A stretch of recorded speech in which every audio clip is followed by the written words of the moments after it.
एक बार जोरदार जयकारा बोले सर्वेश्वर धाम की, बोले अपने अपने माता पिता की। मुझे इतना आनंद आ रहा है कि तीसरी बार कथा में यहाँ पे हम सब मिल रहे हैं। पहली बार भागवत जी किए थे 2022 में शायद, उसके बाद बाबा श्याम की कथा की अपने, और आज हम लोग भोले बाबा की शिव कथा को लेकर के बैठे हैं। और देखिए भगवान की कृपा देखिए, जब कलश यात्रा थी उस दिन को सब बोलते थे बारिश बहुत होगी, बारिश बहुत होगी। उस दिन बारिश नहीं हुई। हाँ, हमने आराम से आनंद से सभी बहनों के साथ कलश यात्रा की, और आज देखिए बाबा कितनी कृपा करके बैठे हैं। हाँ, ये कृपा होती है कब? जबकि आपके हृदय में उसके नाम की ज्योत जलती है। हाँ, ओम नमः शिवाय, ओम नमः शिवाय, ओम नमः शिवाय। जितने भी बैठे हो ना, मन में ओम नमः शिवाय, ओम नमः शिवाय। क्या कथा कभी कभी ऐसी बात होती है, ऋषि मुनियों के नाम ऐसे होते हैं, हो सकता है कि आपको पता ना चले। ऐसे तो आप गुणी हो, ज्ञानी हो, हाँ, सभी दिन आप कथा सुनते आए हो यहाँ धाम में, लेकिन हो सकता है कभी कभी कि कोई श्लोक में पता ना चले। कोई बात नहीं, लेकिन ओम नमः शिवाय में तो पता चलता है ना, इतना ही बहुत है अपने लिए। हाँ, ओम नमः शिवाय जिसने पकड़ लिया ना, उसको कुछ और पकड़ने की, कुछ और सोचने की, करने की जरूरत नहीं है। तो आइए कथा में प्रवेश करते हुए हम लाए हैं बात नरसिंह मेहता की। हाँ, नरसिंह मेहता का नाम तो सुना होगा आपने, कि जिसका इतना नाम है भक्तराज में, कि भक्तराज कहलाते हैं नरसिंह मेहता। गुजरात में जूनागढ़ में जन्म हुआ था। ऐसे जूनागढ़ के बगल में एक छोटा सा गांव है तड़ाजा, तड़ाजा में उनका जन्म हुआ। लेकिन देखिए नानी बाई का मायरा आप लोगों के राजस्थान में ज्यादा होता है, जबकि जन्म हुआ है गुजरात में उनका। हाँ, वो भगत हुए हैं गुजरात में, लेकिन जो भगत होता है ना, उसकी प्रसिद्धि, उस नाम चला जाता है, जीवन चला जाता है, देह चला जाता है, प्राण चले जाते हैं, लेकिन इंसान की कीर्ति, उसका यश कायम रहता है। भाई कथा किसने करवाई? राधे कृष्ण भजन मंडली की बहनों ने करवाई। हाँ, किसने किसने निमंत्रण दिया? भाई अपने सर्वेश्वर धाम समिति के भाइयों ने सब जगह निमंत्रण दिया और कथा का आयोजन हुआ। नाम रह जाता है, कीर्ति रह जाती है, यश रह जाता है, इंसान चला जाए भले। हाँ, इसलिए कर्म ऐसे करने चाहिए कि सब दिन अपने जाने के बाद भी कोई किसी का ठिकाना थोड़ी है, भोले बाबा की टिकट आ जाए और चले जाए, लेकिन यश कीर्ति रह जाती है। यहाँ हुआ है ऐसा कि नरसिंह मेहता का जन्म तड़ाजा में हुआ। 5 साल के हुए और माता और पिता राम दोनों चल बसे, भगवान के धाम चले गए।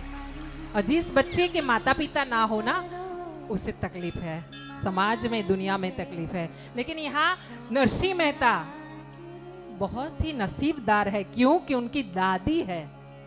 हाँ, दादी होती है ना, दादा रहते हैं ना घर में, तो फिर बच्चे को और किसी की जरूरत नहीं रहती।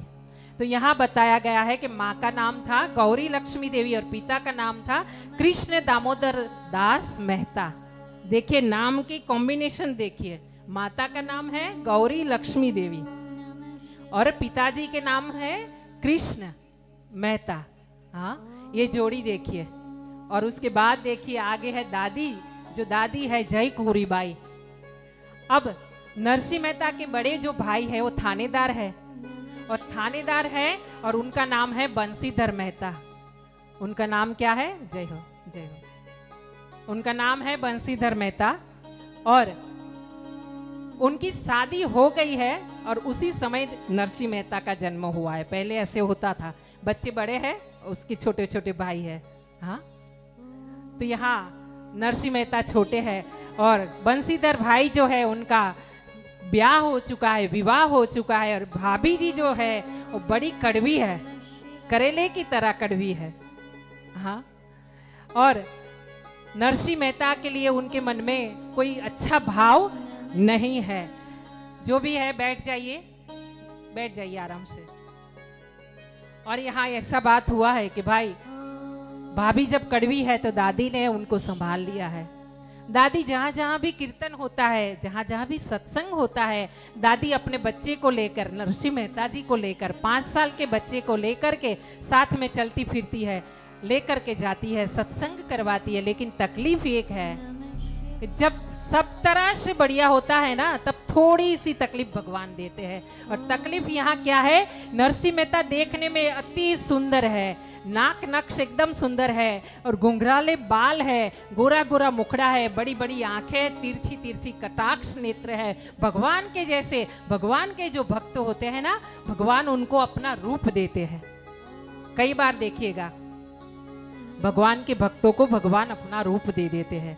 हाँ, और जब रूप नहीं देते ना, तो कभी कभी क्या करते हैं, उनका हृदय इतना कोमल बनाते हैं कि भगवान को रात दिन भजे रहे, पढ़ते रहे उनका नाम। यहाँ बात ऐसी हुई है, नरसिंह मेहता 5 साल के हैं, गोरे हैं, सुंदर है, घुंघराले बाल है, लेकिन तकलीफ एक बहुत बड़ी क्या है, ना बोलते हैं ना सुनते हैं, जन्म से।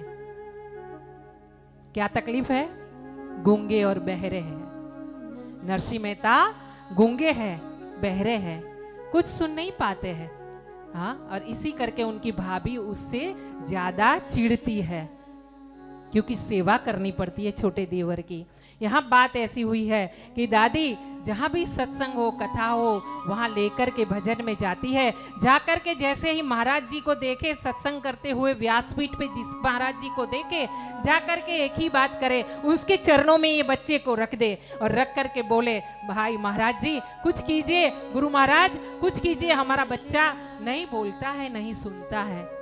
अगर बोलना भी कर दे चालू, तो हमको थोड़ी आस बंधेगी कि आगे जाकर के जी लेगा बच्चा। आप कुछ दया कीजिए, आशीर्वाद दीजिए। ऐसे ही जहाँ जहाँ कीर्तन होता है, जहाँ जहाँ कथा होती है, वहाँ वहाँ जाकर के ये दादी माँ नरसिंह मेहता जी को वो महाराज जी के चरणों में, गुरु जी के चरणों में अर्पण करती रहती है। लेकिन अभी तक ऐसा कोई रास्ता नहीं बना कि जिससे नरसिंह मेहता की तकलीफ दूर हो जाए। और समय होते होते ऐसा समय एक आया है कि घर वाले सब निराश हो चुके हैं कि अब ये बच्चा बड़ा तो होगा, जी तो लेगा, लेकिन गूंगा और बहरा ही रहेगा। देखिए नरसिंह मेहता की बात कर रहे हैं। नरसिंह मेहता कौन, कि जिन्होंने असंख्य सब भजन लिखे, असंख्य प्रभातिया, गुजराती में बोलते प्रभातिया, मतलब सुबह 5 बजे गाने वाले भजन। हाँ, वो भजन लिखे हैं नरसिंह मेहता ने। तो कैसे लिखे होंगे, अब आइए आगे जाते ये बताते हैं। एक दिन ऐसा हुआ है कि गांव का जो शिवालय है, देखिए हर गांव में कोई और भगवान की मूर्ति हो ना हो, कोई और भगवान का मंदिर हो ना हो, लेकिन शिवालय जरूर रहता है हर गांव में। भारतवर्ष में कोई ऐसा गांव नहीं होगा कि जहां भगवान भोलेनाथ ना विराजमान हो। गांव में, हर गांव में एक मंदिर रहता है, एक शिवालय रहता है। तो यहाँ ऐसा हुआ है कि गांव का जो एक शिवालय है, शिवालय में एक महाराज जी पधारे हैं, बहुत दूर से आए हैं और बहुत बड़े महात्मा है। गांव में धीरे धीरे बात पहुंची है और दादी के कानों तक बात आई है। नरसिंह मेहता की दादी को पता चला है कि देखिए एक महात्मा आए हैं, बहुत ही ज्ञानी है, बहुत बड़े महात्मा है, संत है, फकीर है, और वो कुछ बोलते चालते नहीं है, कुछ भिक्षा नहीं लेते हैं, बस रात दिन भगवान का नाम स्मरण करते हैं, किसी से कुछ लेते नहीं है। हाँ, और संत वही साधु भूखा भाव का, धन का भूखा नहीं, साधु भूखा भाव का, धन का भूखा नहीं, जो धन का भूखा होवे वो तो साधु नहीं। हाँ, एक मुट्ठी चावल के लिए अगर संसार में घूमता फिरता रहे ना भीख मांगने के लिए, उसे महात्मा नहीं कहते, उसे संत नहीं कहते, उसे कहते हैं चोला पहना।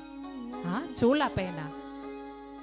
दादी को जब पता चला, उसके कान में बात आई, दादी ने अपने बच्चे को कांख में लिया है, अपनी कमर पे लिया है, छोटे से नरसिंह मेहता को अपनी कमर में गोद में लिया है और दौड़ती हुई दादी निकली है। हाँ, 70 साल की बूढ़ी, लेकिन देखो ब्याज है ना, रुपये का ब्याज है, बेटे का बेटा है और उसका कोई नहीं है। अपने एक बच्चा संभालना हो तो तकलीफ होती है, ये दादी देखो 70-75 साल में छोटे बच्चे को संभाल रही है, 5 साल के बच्चे को उठा करके आई है। शिवालय में आते ही घंटी पे घंटी बजाती जा रही है। कहाँ है महात्मा, कहाँ है संत जी, कहाँ है गुरु महाराज, मुझे कुछ दीजिए भगवान, मेरे बच्चे का कल्याण कीजिए करते करते आई है। और आकर के गुरु महाराज जी के चरणों में साष्टांग दंडवत किया है और बच्चों को नरसिंह मेहता जी को गोद से उठा करके उनके चरणों में अर्पण कर दिया है और प्रणाम करके बोली है, महाराज जी बहुत जगह गई हूँ, बहुत जगह घूमी हूँ, लेकिन मेरे मन का काम नहीं हुआ, मेरा बच्चा गूंगा है, मेरा बच्चा बहरा है। आप चाहेंगे ना, आशीर्वाद देंगे ना, तो मेरा बच्चा बोलता होगा, मेरा बच्चा सुन पाएगा, उसकी जिंदगी जी पाएगा। माँ बाप नहीं है, अनाथ है बच्चा, कुछ कृपा कीजिए महाराज। जैसे ही दादी ने अपने आंखों से, नेत्रों से जल बहाते हुए, आंसू बहाते हुए गुरु महाराज को ऐसी विनम्र प्रार्थना की है ना, उसी समय गुरु महाराज ने अपने 2 नेत्रों को खोला है। बंद आंख करके ध्यान में जो बैठे थे गुरु महाराज शिवालय में, उन्होंने अपने नेत्रों को खोला है। धीरे धीरे नेत्र खोल करके उन्होंने देखा है कि सामने एक छोटा सा बालक बैठा है। उसकी मुखाकृति इतनी सुंदर है, उसके कुंडराले बाल है, कटाक्ष नेत्र है और ऐसे ही मंद मंद हंसता हुआ गुरुजी महाराज के आंखों से आंखें मिला करके बैठा है। फिर गुरु महाराज ने दादी की ओर देखा है। जब दादी की ओर देखा तो दादी ने फिर से रोते रोते अर्जी की है। क्या अर्जी की है? महाराज बच्चा है, मेरे बेटे का बेटा है, मेरा पोता है महाराज, सालों से बोलता नहीं, जन्म से गूंगा और बहरा है, कुछ कीजिए महाराज, आशीर्वाद दीजिए। आप आशीर्वाद दीजिएगा ना, मेरा बच्चा बोलता हो जाएगा, कुछ कीजिए भगवान। और देखिए गुरु महाराज जब कुछ देते हैं ना, अगर उठा करके गुरु महाराज अगर एक मिट्टी की चुटकी भी दे देना किसी को, तो समझिए उसका बेड़ा पार है। हाँ, कौन कौन गुरु किए हैं? गुरु जी किए हैं ना। अगर किसी ने नहीं किया है ना, टेंशन मत लो, अपने माँ बाप को गुरु मान लो। हाँ, अपने माँ बाप को, अपने सास ससुर को, नहीं तो हनुमान जी महाराज को अपना गुरु मान लो। हाँ, धीरे धीरे धीरे गुरु महाराज के प्रति इतना भाव रखो ना कि धीरे धीरे आपको बातें करेंगे गुरु महाराज। हाँ, जैसे हनुमान जी को आप गुरु मान लीजिएगा ना, तो आपकी कठिन परिस्थिति होगी ना, उस समय आप सवाल करोगे ना, तो किसी भी प्रकार से एन कैन प्रकारे या तो किसी इंसान को भेज देंगे, किसी का फोन आ जाएगा, कोई मैसेज कर दीजिएगा और ऐसे ही आपको जवाब मिलता रहेगा आपकी तकलीफों का। हाँ, इसलिए गुरु करना बहुत जरूरी है। कहते हैं कि जो गुरु करते हैं ना, उसी का भरोसा करना चाहिए, नुगरा का भरोसा नहीं करना चाहिए। हाँ, तो आइए, यहाँ बच्चे को गोद में रखा है, चरणों में रखा है गुरुजी महाराज के, और गुरु महाराज ने अपनी सुंदर एक दिव्य दृष्टि बच्चे के ऊपर डाली है। जब माँ ने कहा है, दादी ने कहा है कि गूंगा और बहरा है, तो गुरु महाराज ने अपना एक वरद हस्त उठा करके दाहिना हाथ ये बच्चे के सर पे रखा है और रख करके ऐसे आंख बंद करके फिर खोले है और नरसिंह मेहता के आंखों से आंखें मिला करके, नेत्रों से नेत्र मिला करके आशीर्वाद देते हुए गुरु महाराज ने बोला है, बोलो बच्चा राधे कृष्ण, बोलो बच्चा राधे कृष्ण, बोलो बच्चा राधे कृष्ण। और ऐसे ही तीसरी बार बोलने के बाद चौथी बार नरसिंह मेहता बोले राधे कृष्ण, राधे कृष्ण, राधे कृष्ण। और ऐसे उठे हैं नरसिंह मेहता, छोटे से बालक गोल गोल घूमे हैं, ताली बजाते हुए, नाचते हुए राधे कृष्ण, राधे कृष्ण, राधे कृष्ण करते हुए अपनी दादी के गले में लग करके बैठे हैं। महाराज दादी की खुशी का आज कोई पार नहीं है। 5 साल तक बच्चा जो कुछ बोला नहीं है, आज वो बोला है, आज वो सुनता है। गुरुजी महाराज को प्रणाम करके अपने बच्चे को लेकर के माँ दादी घर आई है। और आज देखो, जो बच्चा 5-5 सालों से कुछ नहीं बोला, वो बच्चा आज राधे कृष्ण के सिवा कुछ नहीं बोल रहा है। क्यों? नरसिंह मेहता है। और जो नरसिंह मेहता है ना, वो गूंगे बहरे ऐसे सोच रहे हैं, गूंगे बहरे थे नहीं, वो सोच रहे थे कि जब तक दुनिया की ये माया में हम ना पड़े तो इतना बेहतर है। और इसी कारण वो गूंगे बहरे होने का शायद नाटक करते थे। हाँ, तो आप और हम आज एक बार राधे कृष्ण बोल करके कथा में प्रवेश करते हैं और ये ही करेंगे, रात दिन राधे कृष्ण बोलते रहेंगे। कहीं फोन उठाएंगे राधे कृष्ण, किसी से बात करेंगे राधे कृष्ण, किसी को मिलेंगे राधे कृष्ण। आइए एक बार जोरदार राधे कृष्ण राधे कृष्ण राधे कृष्ण राधे कृष्ण राधे कृष्ण। राधे कृष्ण। तो महाराज नरसिंह मेहता की ये कथा है और कथा में शिव कथा ये ऐसी कथा है कि जहां शिव जी के पूरे परिवार की पूजन होती है। ये भगवान ऐसे है कि जहां उनके पूरे परिवार की पूजा होती है और इसीलिए जब शिव पुराण की कथा करनी होती है ना, तब बार बार लोग भी सोचते हैं कि कैसे करेंगे कथा। हाँ, शिव जी की कथा कैसे करेंगे। यहाँ हम लोग महात्माई की ओर चलते हैं और महात्माई में 88,000 संत जन प्रयागराज के तट पर बैठे हैं। प्रयागराज के तट पर जब सब संत मिलन हो रहा है, जमावड़ा हो रहा है, सब मिल रहे हैं और उसी समय महाराज एक बात हो रही है कि सूत जी महाराज वहां आए हैं। धीरे धीरे अपना सेटिंग कर लीजिए। आवाज करने से बढ़िया है जैसे ही बैठे हो आप वैसे ही बैठे रहे।